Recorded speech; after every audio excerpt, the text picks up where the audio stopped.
मैं इसलिए आपको कह रहा हूँ कि आपकी लिसनिंग और स्पीकिंग अच्छी होनी चाहिए कि आपके साथ वर्स क्या हो सकता है, सबसे बुरा क्या हो सकता है। वो वीडियो ने मुझसे ये भी पूछा कि आपका रेंट कितना है, ठीक है।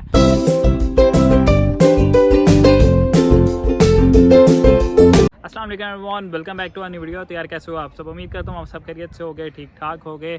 तो यार बहुत सारे स्टूडेंट जो कि सितंबर इनटेक के अंदर आ रहे हैं, ठीक है, तो इतने ज़्यादा क्वेश्चन भेज रहे हैं कि अहमद भाई इमिग्रेशन पे क्या होता है, इमिग्रेशन पे हमें डिपोर्ट तो नहीं करेंगे, क्योंकि बहुत सारे रूल्स चेंज हो रहे हैं, बहुत सारी स्ट्रिक्टनेस हो रही है। तो हमने बहुत सारी टिकटॉक्स पे आजकल बहुत सारी डिफरेंट वीडियोज़ भी चल रही हैं कि फ़लाना को इस वजह से डिपोर्ट कर दिया। तो आप थोड़ा सा हमें गाइड कर दो, हमें बताओ कि यार क्या हम एयरपोर्ट पे इमिग्रेशन इजीली क्लियर कर सकते हैं या क्या हमारे साथ वहाँ पर मसला हो सकता है। तो यार बेसिकली मेरी नज़र में ना 4 चीज़ें हैं, ठीक है, कि आपके साथ एयरपोर्ट पे क्या आ सकता है, क्या सिचुएशन बन सकती है। आई मीन टू से अब वहाँ पर एक ये चीज़ है कि आपका इंटरव्यू ले कौन रहा है, ठीक है।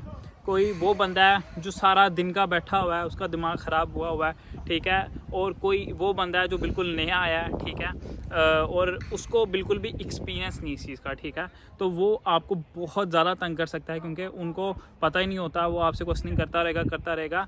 इसकी एक पूरी एग्जांपल, ठीक है, मैं यहाँ पर वीडियो मेंशन करूँगा कि आपके साथ वर्स क्या हो सकता है, सबसे बुरा क्या हो सकता है। वो वीडियो ये आप देख लेना जाके। वो मेरे एक दोस्त के साथ हुई थी, उसका मैंने इंटरव्यू लिया था बाकायदा।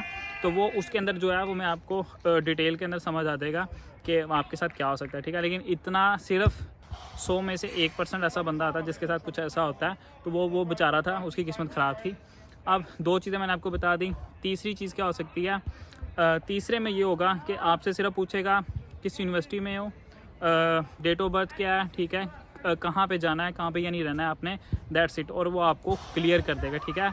50% ऐसे ही होता है लोगों के साथ, 50 to 60% ऐसे ही होता है लोगों के साथ, और वो इजीली क्लियर कर जाते हैं। अब 4th चीज़ जो है वो ये है कि वो आपको लंबा लेके जाएगा, आपसे बहुत ज़्यादा डिटेल में डिस्कस करेगा, जो कि मेरे साथ भी हो चुका है, ठीक है। फर्स्ट टाइम मैं आया था तब भी, सेकंड टाइम मैं आया हूँ तब भी। सेकंड टाइम थोड़ा कम पूछा उसने, क्योंकि मेरे पास BRP वगैरह था और वैलिड रीज़न था मेरे पास, ठीक है, और छुट्टियों का मेरे पास लेटर भी था, तो मुझे कोई इतना मसला नहीं हुआ। लेकिन फ़र्स्ट टाइम मैं भी आया था तो काफ़ी कुछ उसने पूछा मुझसे, वही मैं आपके साथ डिस्कस करूँगा, और कुछ ये भी डिस्कस करूँगा जो बहुत सारे स्टूडेंट ने मुझे बताया कि उनके साथ क्या हुआ है, क्या आप वहाँ पर कर सकते हो। तो आप थोड़ा सा मैं आपको इसके बारे में गाइड करूँगा। जैसे ही आप लोग वहाँ पर पहुँचते हो तो मैं आपको फर्स्ट एडवाइस यही करूँगा कि भाई सबसे पहले जाके उसको खुद हेलो हाय करो कि hello sir, how are you. तो आप उसको करोगे तो उसके ऊपर थोड़ा सा आपका इम्पैक्ट अच्छा पड़ेगा। वैसे वो बेचारे सड़ियल से मूड में होते हैं, लेकिन कुछ ऐसे भी होते हैं जो कि बहुत अच्छे मूड में होते हैं और बिल्कुल अच्छे से आपके साथ कन्वर्सेशन करते हैं, बिल्कुल आपके साथ कोऑपरेट करते हैं, ठीक है। कुछ होते हैं जो कहते हैं कि बस बता सही, ठीक है। लाइक मेरे दोस्त के साथ जो हुआ वो उसकी किस्मत ख़राब थी, वो तो इतना स्ट्रिक्ट था कि वो तो उससे डेफिनेशन सुनने लग गया था, ठीक है। लेकिन ऐसा होता नहीं है, ये मैं आपको बता रहा हूँ, रेयर चांस होता है, 1% चांस होता है कि आपके साथ कुछ ऐसा हो। लिटरली ऐसा मैंने और किसी के साथ देखा नहीं आता, ठीक है। वो वीडियो आप लाजमी देख लेना। तो अब फर्स्ट ऑफ ऑल जाके आप खुद के साथ हेलो हाय करो, उसका इंट्रैक्शन बनाओ, तो आपके लिए इजी हो जाएगा। आपको खुद थोड़ा सा कंफर्ट जोन थोड़ा सा ना फील हो जाएगा कि हाँ यार ये बंदा ठीक है, आपको पता लग जाएगा। लेकिन मैं आपको यही कहूँगा कि आपकी लिसनिंग जो है, ठीक है, वो अच्छी होनी चाहिए, ताकि वो जो आपसे पूछे आपको उस चीज़ का आइडिया हो कि आपसे वो क्या पूछ रहा है। उसके बाद आपकी स्पीकिंग अच्छी हो कि आप उसके साथ अच्छे से कन्वर्सेशन कर सको। ये बहुत सारे स्टूडेंट्स का इशू है कि उनकी लैंग्वेज बिल्कुल अच्छी नहीं होती। मुझे नहीं पता IELTS PT कैसे टेस्ट पास करते हैं, लेकिन उनके साथ बाद में इशू यही बनता है कि जब, क्योंकि यार यहाँ पे ना लैंग्वेजेस बहुत किस्मों की हैं। ब्लैक लोग थोड़ा और तरह से बोलते हैं, जो प्रॉपर गोरे हैं वो अलहदा बोलते हैं, जो यूरोपियन हैं वो थोड़े से अलहदा बोलते हैं, जो हमारी तरह देसी हैं वो एक अलहदा बोलते हैं। तो हमें एक देसी बंदे की जल्दी समझ आती है एज़ कम्पेयर टू किसी काले और गोरे की, ठीक है। तो ये आप थोड़ा सा वर्किंग करके आना, थोड़ी इंग्लिश मूवीज़ वगैरह देखो, थोड़ा आइडिया हो जाएगा आप लोगों को। उनके नीचे टाइटल्स पढ़ा करो, ठीक है, ताकि आपको पता लगे कि यार ये क्या बोल रहा है, तो उससे आपको बहुत ज़्यादा इंप्रूवमेंट मिलेगी। तो फर्स्ट ऑफ ऑल जैसे ही आप उसके पास पहुँचते हो तो आपसे पूछेगा कि सर व्हाट्स योर नेम, ठीक है। आप पासपोर्ट वगैरह उसको दो, आपका ऑफर लेटर वगैरह आपसे मांगेगा, उसको सब कुछ लेके आप चीज़ अपने साथ लाजमी रखना, पासपोर्ट, उसके बाद आपका ऑफर लेटर, ये चीज़ लाजमी अपने साथ रखनी है।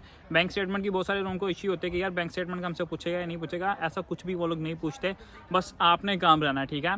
आपसे आपका सबसे पहले नेम पूछेगा, फादर्स नेम पूछ सकता है, उसके बाद ईमेल आईडी भी समटाइम ये लोग पूछते हैं, ये बेसिक है। उसके बाद डेट ऑफ बर्थ, ये भी कंफर्म वो पूछते हैं। उसके बाद सबसे मेन एक ही चीज़ पूछता है कि भैया आप किस वीज़ा पर यहाँ पर आए हो, ठीक है। तो आपने उसको कहना है जी मैं स्टूडेंट वीज़ा पर यहाँ पर आया हूँ। मेरे साथ उसने क्या ट्रिक की थी, ठीक है, मैं इसलिए आपको कह रहा हूँ कि आपकी लिसनिंग और स्पीकिंग अच्छी होनी चाहिए। कि मेरे साथ उसने पूछा कि मैंने उससे कहा कि यार मैं स्टूडेंट वीज़े पे आऊँ, तो उसने मुझे कहा कि आपने कितने का बाय किया। मैं परेशान हो गया, तो फिर मुझे समझ लग गया था कि यार इसने मेरे साथ एक ट्रिक की है, ठीक है। मैं उसको कहता कि जी मैंने इतने का, यानी मैंने ख़रीदा तो नहीं, मैं तो स्टूडेंट वीज़े पे हूँ, लेकिन मैं उसको कह रहा था कि 5000 पाउंड, तो वो थोड़ा सा पिक कर लेता उस बात को, ठीक है। तो मैंने उसको कहा कि sir I did not by, ठीक है, I am on student visa, मैंने इतनी फ़ीस पे की है, इतनी फ़ीस जो है मैं जाके पे करूँगा, तो मैं इस रूट के ऊपर हूँ, ठीक है। लेकिन फिर उसने फिर पूछा नहीं कि आपने बाय कितने का किया, कि यार मैंने उसको फिर बोला बड़े प्यार से कि सर मैं स्टूडेंट वीज़ा पे हूँ, ठीक है, मैंने बाय नहीं किया, मैंने इतना अपनी फ़ीस पे की है और बाकी जो है वो मेरे जो फादर हैं वो पे करते रहेंगे। तो ऐसे आप लोगों को थोड़ा सा ट्रिक कर सकते हैं, वो आपने नहीं करना। ऐसे करते क्यों हैं? क्योंकि अभी रिसेंटली एक बंदा था, उस बंदे ने ना 25 से 20 लोगों के ना जाली वीज़ा लगवाए। और लिसनिंग और स्पीकिंग पे मैं क्यों इतना बार बार कह रहा हूँ कि आप लोग काम करके आना, कि अभी उन्होंने क्या किया था, रिसेंटली एक बंदा यहाँ पर आया जिसकी वजह से वो 20-25 लोग पकड़े गए। हुआ क्या कि वो बंदा यहाँ पर आया, उसने किसी एजेंट के पास गया, उसने कहा कि जी मुझे यूके जाना है, उसने उससे कहा जी 40-45 लाख लगेगा, उसने कहा ठीक है। अब आपकी सारी डिटेल्स, आप मेल हो फीमेल हो, आपके जो कंसल्टेंट है उनके पास होती है, ठीक है। अब उस आदमी ने क्या किया, उस आदमी ने उस बंदे को एक लड़की का डिपेंडेंट बनाकर यहाँ पर भेज दिया, ठीक है।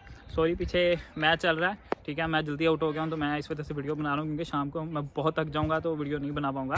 तो उस बंदे ने क्या किया, उससे पैसे लिए, पैसे लेके उस बंदे को उसने उसका डिपेंडेंट बना दिया और यहाँ पर भेज दिया। उस बंदे को बिल्कुल भी नहीं पता था, ठीक है।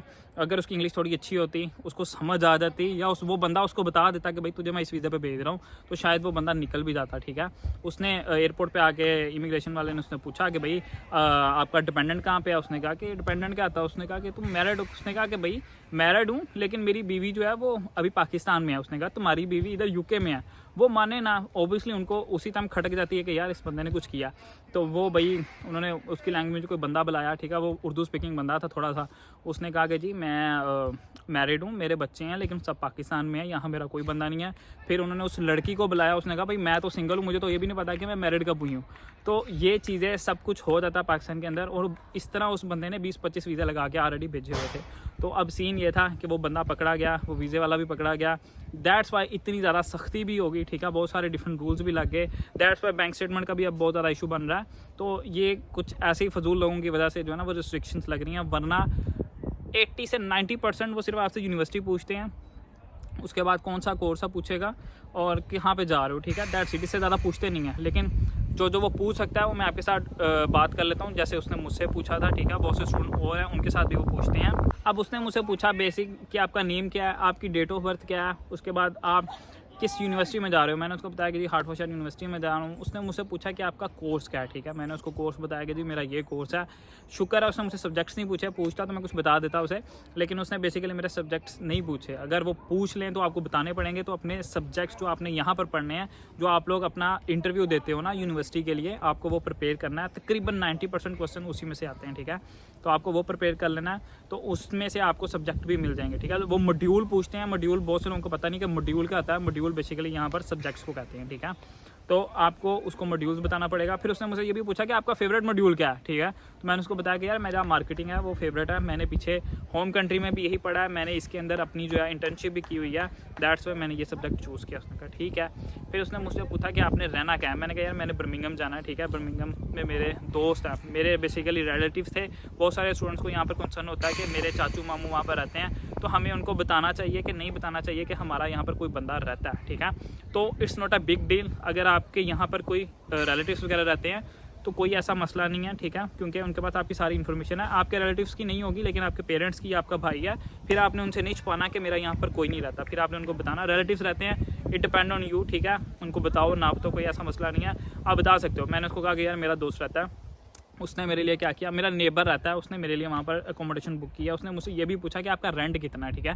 फिर मैंने उसको बताया कि यार हम लोग सारे 200 पाउंड पे कर रहे हैं और एक हमने अपार्टमेंट लिया, वहाँ पर हमने रहना है, क्योंकि मुझे सारा आइडिया था, मैंने सारा अपना कंफर्म किया हुआ था, मुझे पता था मेरा पोस्ट कोड क्या है, मेरा एरिया क्या है, वो सब कुछ उसको मैंने डिटेल में बता दिया। फिर उसने मुझे पूछा कि यार आप कितनी फ़ीस पे करके आओ और आपकी टोटल फ़ीस क्या है, ठीक है। तो आपको सब कुछ पता आना चाहिए। अब मोस्टली ये मैंने देखा कि लड़कियों को ऐसी चीज़ें नहीं पता आती कि भाई हमने फ़ीस कितनी पे किया। मैंने यहाँ पर आ गई हैं कुछ लड़कियां, मैंने उनसे भी बात की, उनको ये भी नहीं पता था क्योंकि उनके पेरेंट्स पे करते हैं, मोस्टली वो लोग इंडिया से होते हैं, तो उनको ये भी नहीं पता था कि हमारी फ़ीस टोटल कितनी है, ठीक है। मुझे नहीं पता इमिग्रेशन भी कैसे पास कर लिया, अगर वो पूछ लेते तो ठीक है।